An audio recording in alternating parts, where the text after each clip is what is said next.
بس رمضان کی سب سے بڑی تیاری کیا ہے کہ اپنے دلوں کو صاف کر لو پہلے سے، کہ جس دل میں نفرت ہو، بغض ہو، کسی کے لیے غصہ ہو، کسی کے لیے کیا کیا جذبے ہوں، دل صاف کرنا۔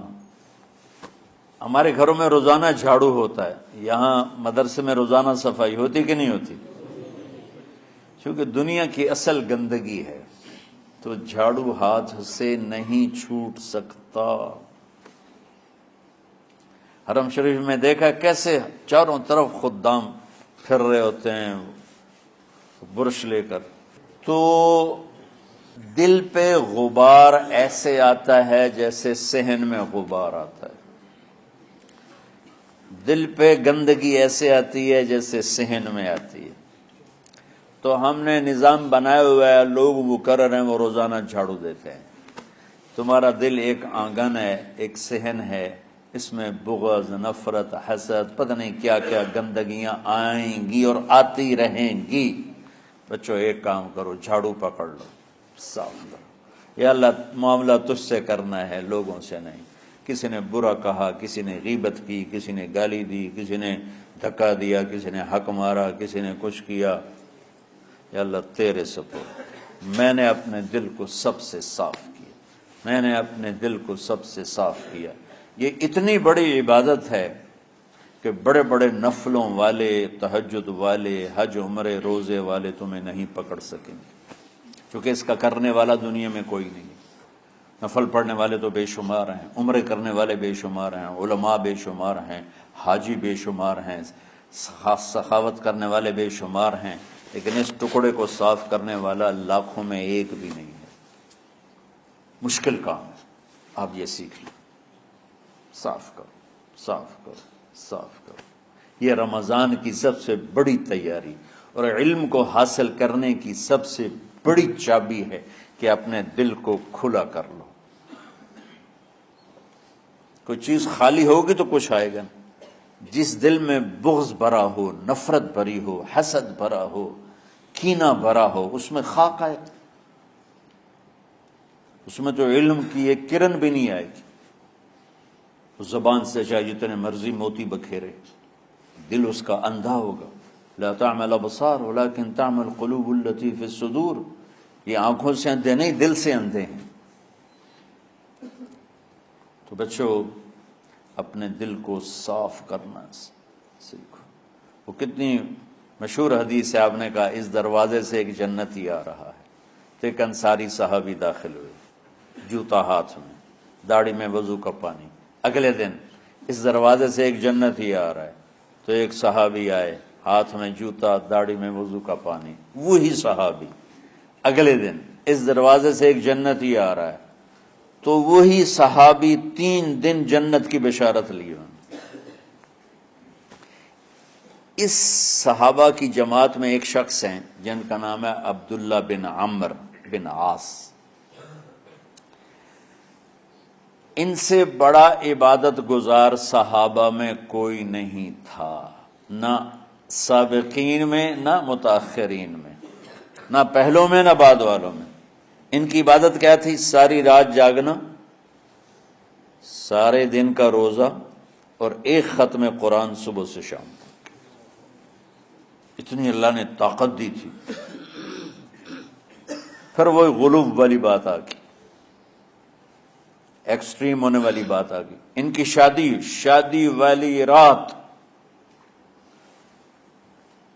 حجلہ عروسی میں داخل ہو رہے ہیں، دلہن کے کمرے میں داخل ہو رہے ہیں، اور مصلی بچھا کے اللہ اکبر، اور دن نفل تے نفل، دن نفل تے نفل۔ تو ان کی بیگم نے دیکھا تو وہ بھی خیر کا زمانہ تھا، انہوں نے بھی وضو کیا اور پیچھے مصلی بچھا کے وہ بھی فجر تک نفل پڑھتے رہے۔ صبح ہوئی تو حضرت عمرو بن عاص رضی اللہ عنہ نے پوچھا، بیٹی رات کیسی گزری؟ کہا جی ماشاءاللہ آپ کے بیٹے تو بڑے عبادت گزار ہیں، ساری رات نفلوں میں ہی گزری۔ تو وہ ان کو شکایت کر دی۔ حضرت عمرو بن عاص کو اتنا غصہ چڑھا، وہ بیٹے کو تو کچھ نہیں کہا، کتنی حکمت کی بات ہے، سیدھے گئے اللہ کے نبی کے پاس، یا رسول اللہ یہ عبداللہ دیکھیں کیسا نادان ہے، اس کی شادی کی ساری رات نفل پڑھتا رہا۔ تو آپ کہتے ہیں ماشاءاللہ ماشاءاللہ کتنی بڑی بات ہے، نفلوں میں گزر گئی، رات بھی نفلوں میں گزر گئی۔ تو آپ نے حضرت عبداللہ بن عمر کو بلا کے ڈانٹا کہ تو نے مہینے میں 3 دن روزے رکھنے ہیں، بس اس سے زیادہ نہیں رکھنے، اور ہفتے میں 1 قرآن ختم کرنا ہے۔ کہا یا رسول اللہ میرے اندر طاقت زیادہ ہے۔ پھر اچھا 15 دن روزے رکھنے، کہ نہیں میرے اندر طاقت زیادہ ہے۔ آپ اس کو تھوڑا تھوڑا کر کے گھٹاتے رہے، اور وہ ہر دفعہ نہیں یا رسول اللہ میرے اندر طاقت زیادہ ہے۔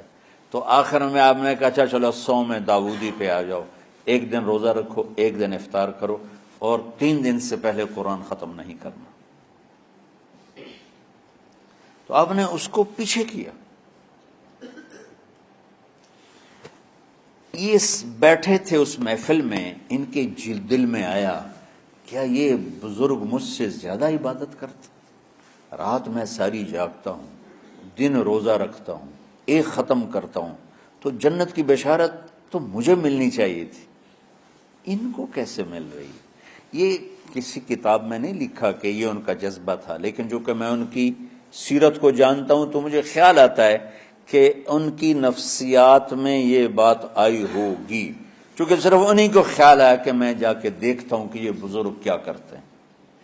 تو ان کے پاس پہنچ گئے، چاچا ذرا، وہ ادھیڑ عمر تھے، چاچا وہ میرے ابا تھوڑے ناراض ہیں، تو کچھ دن آپ کے پاس گزارنا کا، بیٹا بسم اللہ آ جاؤ۔ اب رات ہوتے ہی عشاء کی نماز پڑھ کے انہوں نے جلدی سے چادر اوپر لی اور یوں سراغ کر کے ان چاچے کو دیکھنے لگے ایسے کر کہ اب یہ کیا ساری رات سجدہ کرے گا، اور ساری رات روتے روتے روتے روتے مصلی گیلا ہو جائے گا، یا ساری رات رکوع کرے گا، ساری رات قیام کرے گا، ساری رات قرآن پڑھے گا، اس تصور سے یوں دیکھ رہے۔ اور وہ بزرگ صحابی تشریف لائے، سرانے پہ سر رکھا، اللہم بسمک اموت و احیا، ہو گئے۔ اب یہ دیکھ رہے ہیں ابھی اٹھیں گے، ابھی اٹھیں گے، ابھی اٹھیں گے، اٹھے نہیں، فجر کی اذان پہ اٹھے۔ اب یہ تو حیران پریشان ہو گئے کہ یہ کیا ہو؟ اس زمانے میں تو منافق تہجد نہیں چھوڑتے تھے ڈر کے مارے کہ پتہ نہ چل جائے ہمارے کفر کا، تو یہ چاچا جنت بھی لے گیا تو ستا بھی پیا کہ چلو کل دیکھوں گا۔ اگلی رات پھر چادر سر پہ کر کے اور یوں سوراخ کر کے لیٹے ہوئے اور دیکھ رہے، چاچا پھر تشریف لے اور سرانے پہ سر رکھا، اللہم بسمک اموت و احیا، ہو گئے۔ فجر کی اذان پہ اٹھے، یہ اور پریشان ہو گئے کہ میرا نبی کا فرمان تو سچا ہے، اس میں تو شک بھی کفر ہے، لیکن عمل کیا ہے جس پر اس کو جنت کی بشارت ملی؟ 2 رکعت نفل بھی نہیں۔ اور آج کے دور میں تم میں سے ماشاءاللہ اکثر بچے تہجد پڑھتے ہیں کہ 1 رات اور دیکھوں گا، تیسری رات اللہم بسمک اموت و احیا، ہو گئی ساری رات۔ تو تیسری رات پھٹ پڑے عبداللہ بن عمر، کہنے گے چاچا میری ابا سے کوئی لڑائی نہیں تھی، 3 دن میں تیرے بارے میں سنتا رہا، جنتی جنتی جنتی، میں دیکھنے آیا تھا کہ آپ کیا کرتے ہیں، آپ تو کچھ بھی نہیں کرتے ہو، ساری رات سوتے رہتے ہو، اب کیا کرتے ہو؟ میں نے کہا بیٹا یہی ہے جو تم نے دیکھا ہے۔ اب ان کو سمجھ میں نہیں آ رہا کہ یہ جوڑ کیسے بٹھاؤں، ادھر جنت کی بشارت، ادھر ساری رات خراٹے، اب یہ اس میں جوڑ کیسے بٹھاؤں، کیونکہ نبی کی بات تو غلط ہو نہیں سکتی۔ تو اب وہ نا ایسے نا بڑے بے دل سے ہو کر واپس مڑے، پتہ نہیں کی چکر ہوئے گی کوئی گل۔ جب وہ دروازے تک پہنچے تو کہنے لگے بیٹا ادھر آنا، واپس آ گئے۔ کہا میں تمہیں اصل راز کی بات بتاتا ہوں۔ کہا کیا ہے کیا ہے؟ تو یہاں ہاتھ رکھا، کہا یہ جو دل ہے نا اس میں کسی انسان کی نفرت نہیں۔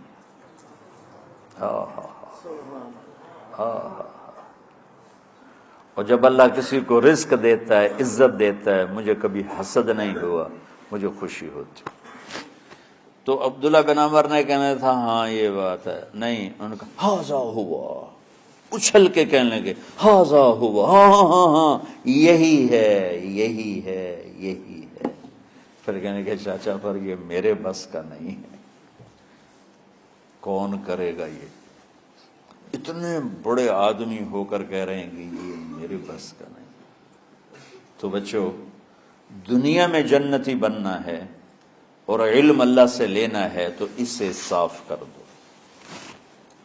سب کی نفرت سے۔ سب، اس نے مجھے یہ کیوں کہا، اس نے مجھے یوں کیوں دیکھا، اس نے میرے بارے میں یوں کیوں کہا، اس نے میرے بارے میں یہ کیوں لکھا۔ جس کی تعریف ہوتی میری کتنی برائی ہوتی، صرف تعریف تو نہیں ہوتی، بھرا پڑا سوشل میڈیا مجھے گالیاں دیں۔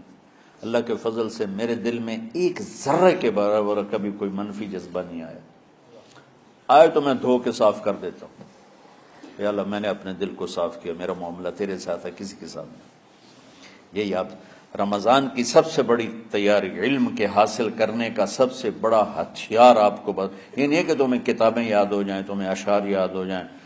تو ساری امت سے کہتا ہوں رمضان کا استقبال کرو، دلوں کو صاف کر کے، نفرتوں کو مٹا کے، مذہبی نفرت، دنیاوی نفرت، رشتوں کی نفرت، بول چال کی نفرت، سیاست کی نفرت، لین دین کی نفرت، ان سب سے اپنے دل کو صاف کرو تاکہ رمضان میں اللہ نے علم اتارا، اللہ تعالیٰ آپ کو علم عطا فرمائے، اور باقی لوگ جو عام دنیا میں زندگی گزار رہے ہیں ان کے دلوں میں اللہ رمضان کا نور اتارے اور ہدایت کا نور اتارے۔